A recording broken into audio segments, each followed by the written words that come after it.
நம்ம 1995 MIT restoration workல first ஒர்க்கான டிஸ்மேண்ட்ல start பண்ணியாச்சு.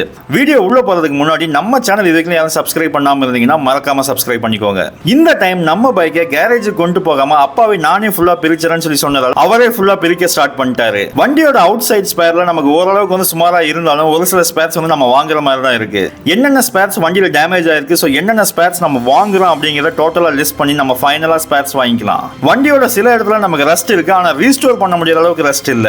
என்ஜினோட condition பார்த்தோம் அப்படின்னா நம்ம ஆல்ரெடி வண்டியை ஸ்டார்ட் பண்ணியாச்சு. ஸோ இருந்தாலும் ஃபுல்லா ரிமூவ் பண்ணிட்டு ஆயிலோட டஸ்ட் எல்லாமே எடுத்துட்டு நம்ம ஃபுல்லா ஜெனரல் சர்வீஸ் பண்ணிட்டு இதுல ஏதாவது ஸ்பேர்ஸ் போயிருந்தது அப்படின்னா நம்ம அதையும் சேஞ்ச் பண்ண வேண்டியிருக்கும். வண்டியோட எல்லா ஒரிஜினல் ஸ்பேர்ஸையும் நட்டு போல்ட் இன்க்ளூடிங் வயரிங் கிட்டையும் தனியாக எடுத்து வச்சாச்சு.